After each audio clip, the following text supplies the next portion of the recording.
오늘은 욥기 19장 1절에서 20절까지 한 절씩 교독합니다. 욥이 대답하여 이르되 너희가 내 마음을 괴롭히며 말로 나를 짓부수기를 어느 때까지 하겠느냐. 너희가 10번이나 나를 학대하고도 부끄러워 아니하는구나. 비록 내게 허물이 있다 할지라도 그 허물이 내게만 있느냐. 너희가 참으로 나를 향하여 자만하며 내게 수치스러운 행위가 있다고 증언하려면 하려니와 하나님이 나를 억울하게 하시고 자기 그물로 나를 애워 싸신 줄을 알아야 할지니라. 내가 폭행을 당한다고 부르짖으나 응답이 없고 도움을 간구하였으나 정의가 없구나. 그가 내 길을 막아 지나가지 못하게 하시고 내 앞길에 어둠을 두셨으며 나의 영광을 거두어 가시며 나의 관모를 머리에서 벗기시고 사면으로 나를 허르시니 나는 죽었구나. 내 희망을 나무 뽑듯 뽑으시고 나를 향하여 진노하시고 원수같이 보시는구나. 그 군대가 일제히 나와서 길을 도두고 나를 치며 내 장막을 둘러 진을 쳤구나. 나의 형제들이 나를 멀리 떠나게 하시니 나를 아는 모든 사람이 내게 낯선 사람이 되었구나. 내 친척은 나를 버렸으며 가까운 친지들은 나를 잊었구나. 내 집에 머물러 사는 자와 내 여종들은 나를 낯선 사람으로 여기니 내가 그들 앞에서 타국 사람이 되었구나. 내가 내 종을 불러도 대답하지 아니하니 내 입으로 그에게 간청하여야 하겠구나. 내 아내도 내 숨결을 싫어하며 내 허리의 자식들도 나를 가련하게 여기는구나. 어린아이들까지도 나를 없인 여기고 내가 일어나면 나를 조롱하는구나. 나의 가까운 친구들이 나를 미워하며 내가 사랑하는 사람들이 돌이켜 나의 원수가 되었구나. 내 피부와 살이 뼈에 붙었고 남은 것은 겨우 잇몸뿐이로구나. 아멘. 오늘 또 새벽을 깨우는 은총과 너는 하나님의 보석이다. 보석이다. 엄지척 변함없이 새벽 제단을 지키는 집사님은 하나님의 보석입니다. 보석입니다. 보석입니다. 이 모든 것이 주님의 은혜입니다. 아멘. 아멘. 오늘 제목 이렇게 정해봤습니다. 위로 없는 위로자.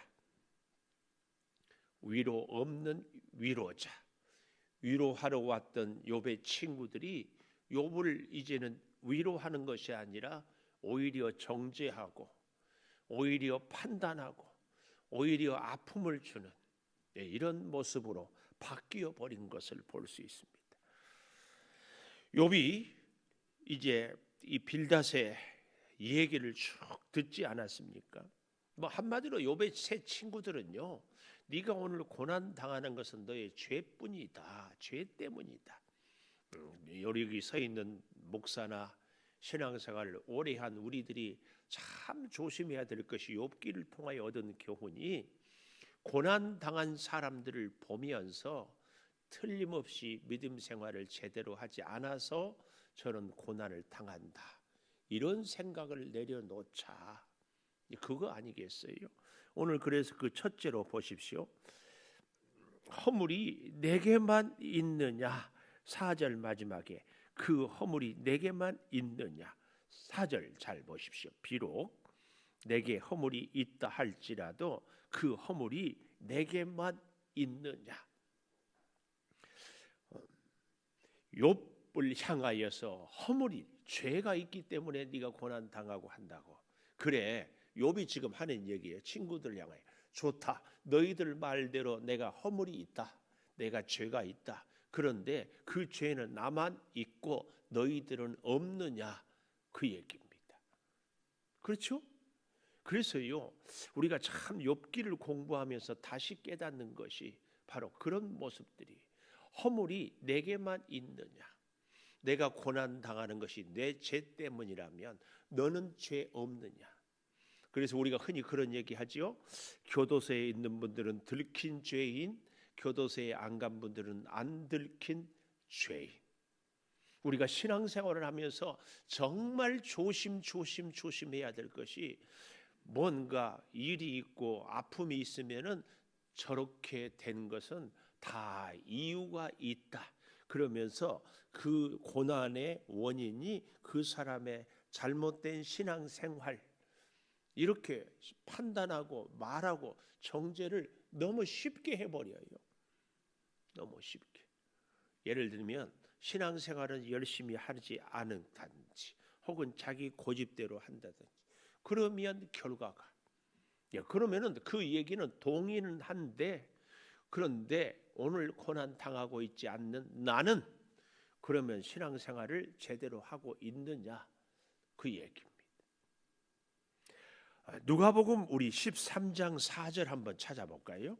조금 불편하기는 하지만 그래도 한 번만 찾아보십시다. 누가복음 13장 4절 한번 보십시다.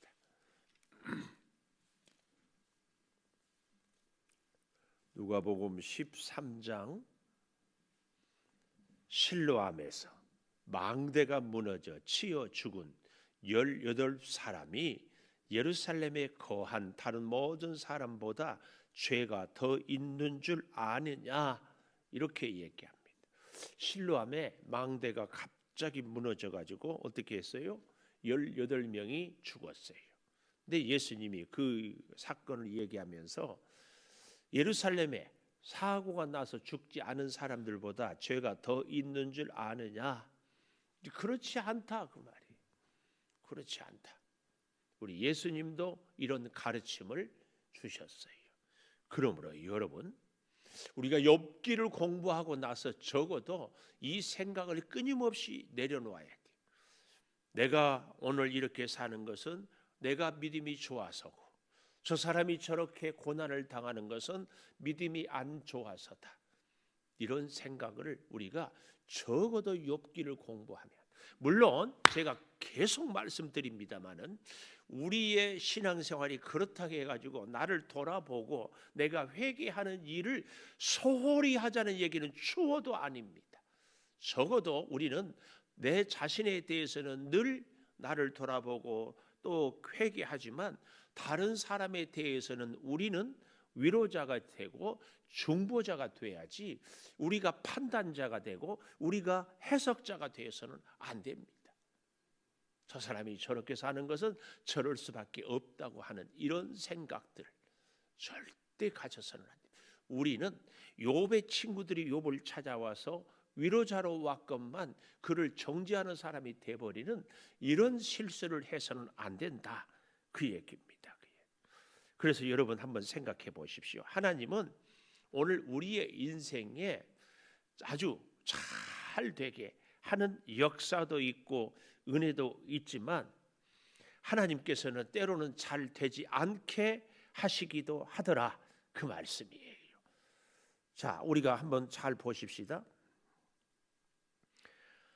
5절부터 이하에 보면, 너희가 참으로 나를 향하여 자만하며 내게 수치스러운 행위가 있다고 증언하려면 하나님이 나를 억울하게 하시고 자기 그물로 나를 애워 싸신 줄을 알아야 할지니라.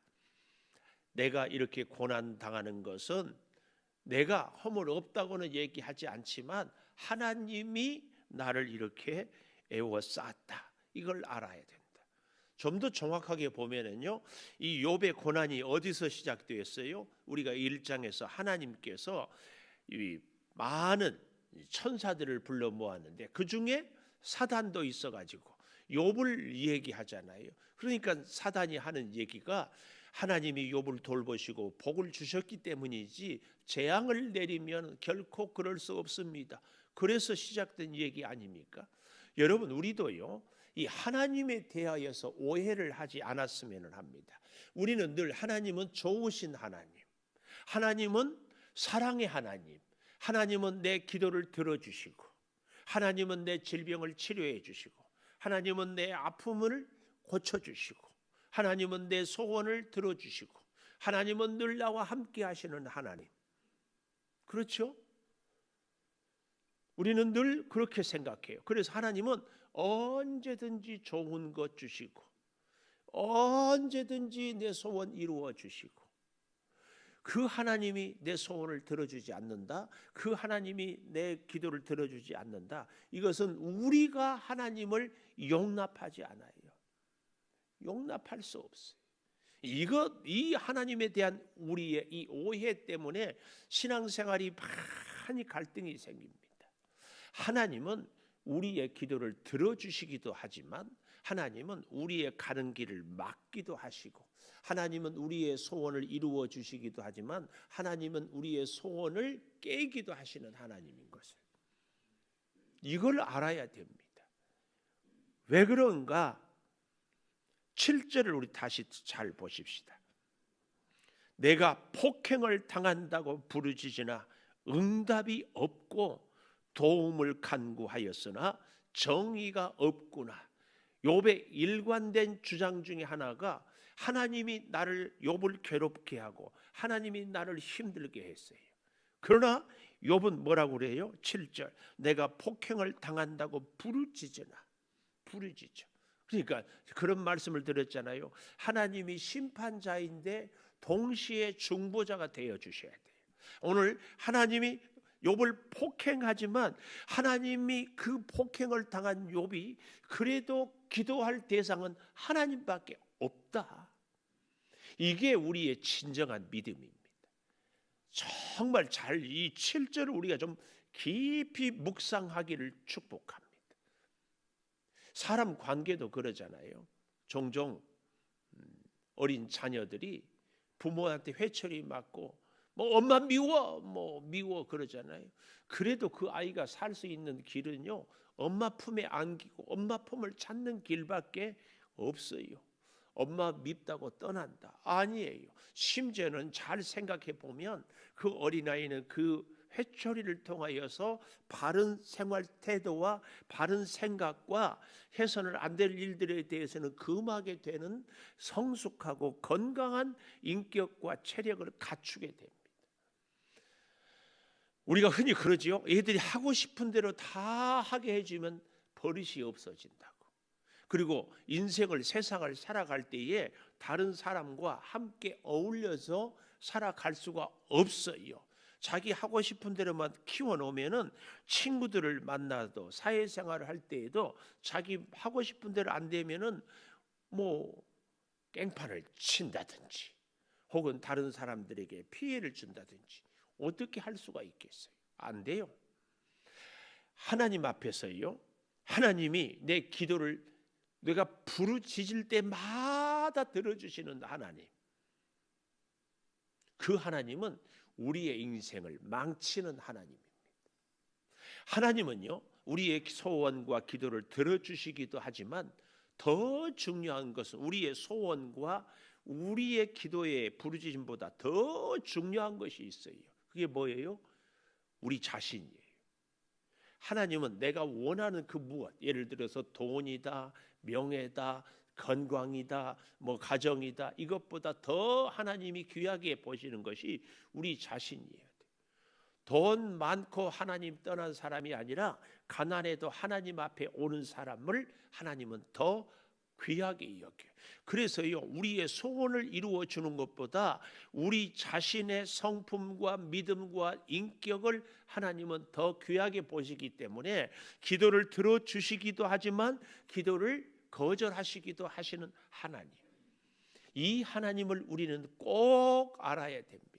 그래서요 기도가 응답이 돼도 감사하지만 기도가 거절돼도 감사하는 것이 그래서 우리가 하나님 앞에 그래서 하나님께 가까이. 여러분 우리가 다 차 타고 오늘 또 왔잖아요. 다 차 타고 왔는데 자동차의 최고로 좋아야 할 기능이 뭐냐? 밟으면 막 200km, 300km 가고 헤드라이트가 오늘 같은지 안개가 우리 백석에 있으니 그럴 때는 안개를 극복할 수 있는 멋진 라이트가 쫙 펴지고 뭐 요즘에 뭐 자율주행 차 있잖아요. 쫙 버튼만 눌러놓으면 알아서 착착하고 이런 차가 좋은 차가 아니고 진짜로 좋은 차는 제일 중요한 기능은 브레이크입니다. 아무리 자율차고 아무리 순금으로 돼 있고 아무리 뭐 완벽해도 브레이크가 고장 나버리면 그 차는 타면 다 죽습니다. 오히려 빨리 달릴수록 더 크게 다친다든지 더 위험합니다. 우리 인생에도 저는 늘 믿습니다. 진짜 복된 인생은 브레이크가 잘 들어야 돼요. 하나님이 스톱! 그러면은 쫙 서야지. 스톱했는데도 마음대로 가버려. 스톱했는데도 엉뚱한 길로 가버리고. 스톱했는데도 막 그 문제 아니에요. 그 차를 어떻게 불안해서 타요? 우리 인생도 사실은 하나님이 스톱하면 스톱돼야 돼요. 그게 진짜 하나님의 사람입니다. 하나님은 스톱했는데 고집 부리고 아닙니다. 여러분, 지금 우리 인생이 혹 하나님이 스톱하는 인생이라면 스톱해야죠. 이 코로나, 저는요 혼자 그런 생각을 해요. 코로나 때문에 교회들이, 우리 목사님들이 다 무너진다고. 근데 교회가 무너지는 것에 가장 큰 위험은 이 땅에 있는 마지막 남은 공동체가 교회거든요.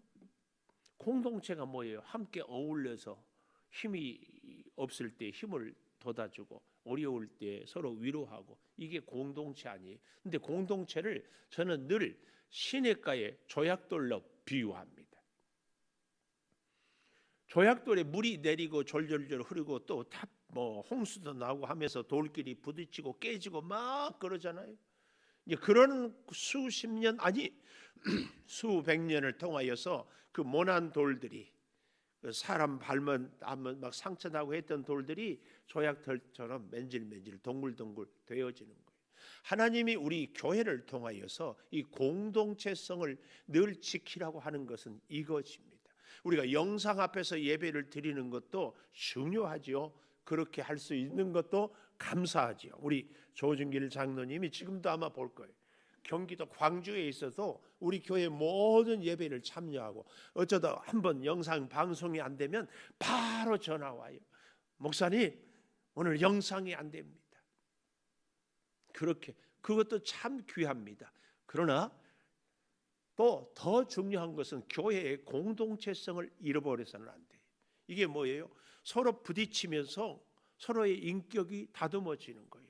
서로의 생각이 다듬어지는 거예요. 그래서 배려하고 이해하고 힘들어도 참고 견디고 함께, 이게 우리 인격의, 믿음의, 신앙의 성숙이에요. 성숙. 다는 안 그렇겠지만 결혼을 안 하신 분들은요, 나이가 50이 돼도, 아니 60이 돼도, 여러분 제가 분명히 얘기했어요. 다는 아니라고. 그런데요, 그런 분들의 특징이 뭐예요? 자기중심적이에요. 근데 결혼을 하면 나이가 어려도 애를 키우고 같이 부대끼고 싸우다 하다 보니까 무슨 일이 있을 때 다른 사람을 배려하고 이해할 수 있어요.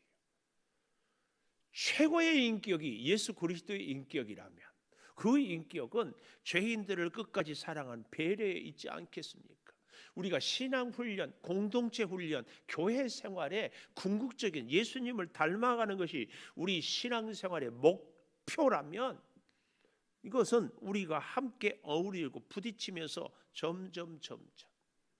근데 그런 모든 것들이 여기 있는 6절 7절, 하나님이 나를 억울하게 하시고 그물로 애워 싸신 줄을 알아야 되는데, 이 욥의 친구들은 자꾸 욥만 갖고 네가 죄가 있다 이렇게만 얘기하는 이 날선 그 돌처럼 말입니다. 내가 폭행을 당한다고 부르짖으나 응답이 없고 도움을 간구하나 정의가 없다. 그래서 여기 그 다음 보십시오. 8절, 그가 내 길을 막아 지나가지 못하게 하시고, 브레이크 밟아버리죠. 내 앞길을 어둡게 갈 수 없게 하고, 나의 영광을 거두어 가고, 나의 관모를 머리에서 벗기고, 사면으로 나를 허리시고, 그러니 나는 죽었구나. 내 희망을 나무 뽑듯 뽑으시고 나를 향하여 진노하시고 원수같이 나를 취급하고 보는구나.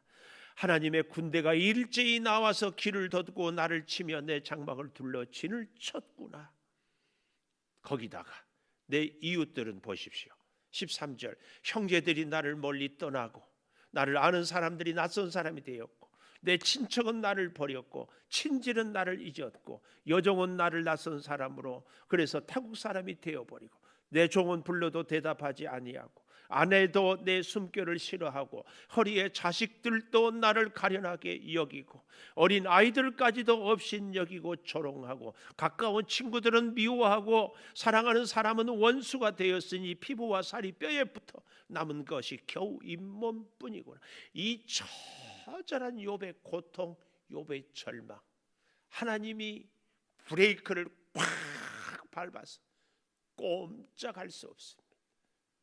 그렇다고 하나님이 욥을 사랑하지 않습니까? 더 중요한 것, 그렇기 때문에 욥이 하나님을 떠납니까? 이 공동체, 여러분 제가 욥기를 보면서 하나님 18년 전에 이 말씀을 좀 깨닫게 해 주시지, 그랬으면 우리 교회 왔다 간 많은 성도들이 안 떠났을 것 같은 그런 생각이 드는 거예요. 이게 뭐냐면 여러분, 목사를 통하여 은혜도 받고 말씀을 통하여서 힘도 얻고 위로도 사랑도 받아야 돼요. 그런 것을 할 수 있는 목사가 목사의 역할이에요. 근데 잊지 마십시오. 목사 때문에 상처도 받아요. 왜 목사 때문에는 상처를 받지 않아야 된다고 생각해요? 그래서 떠나야 된다고? 아니에요. 하나님, 오늘 여기 욥기를 보니까 하나님이 나를 위로도 하고 보호도 하지만 하나님이 내 인생에 브레이크도 밟고 하나님이 내 인생에 어두움에 살기도 하고, 그럼에도 하나님을 찾아야 돼. 그게 우리 성도가 사는 길이에요. 그래서 우리를 세우고 그래서 우리를 성숙해 하고, 우리가 만나는 여기 서 있는 목사도 그렇지만 함께 생활하는 우리 성도들 사이에도 그러지 않겠어요? 아니, 좀 더 정확하게 부부 사이에, 아침에도 잠깐 우리 윤신자 사모가 저한테 볼멘 소리를 하더라고. 사람을 불렀으면 같이 있지 혼자 들어가 버렸다. 어제 그럴 일이 있었거든. 참, 이제 사모님, 사람 남편한테, 목사 남편한테 위로도 받고 사랑도 받지만 아픔도 받고 상처도 받아요. 그러면서도 그래도 서로 격려하고 기도하고 살아가야 돼. 이게 하나님이 세운 공동체의 원리예요.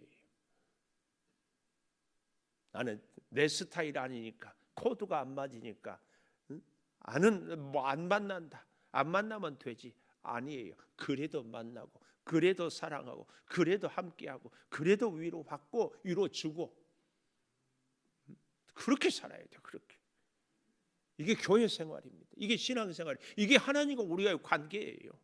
자동차는 어디를 가기 위해서 가는 기계지만 자동차의 제일 중요한 기능은 브레이크라니까요. 브레이크. 내 인생을 하나님 때문에 마음껏 날개를 펴고 싶지만 그래야 되지만 하나님은 우리에게 브레이크. 꼭 기억하십시오. 하나님의 우리 인생의 핸들을 쥐고 있기 때문에 쫙 가기도 하지만 스톱! 그러면 스톱할 수 있어요. 그 인생이 안전하고 복된 인생입니다. 그 인생이 사실은 목적지까지 갈 수 있는 인생이에요. 꼭 기억하십시다. 기도하겠습니다. 위로자 없는 위로자, 어찌 허물이 내게만 있느냐, 너희들은 없느냐. 욥이 외침을. 그러나 욥은 폭행을 하나님께 당한다고 생각하지만 하나님께 간구하고 부르짖습니다. 우리 인생의 유일한 길이, 희망이 어디에 있겠습니까? 하나님 때문에 힘들고 하나님 때문에 아프고 하나님 때문에 어려워도 하나님을 찾고 부르짖는 것이 우리의 인생의 목적지를 다다르는 길이요 비결임을 깨닫습니다.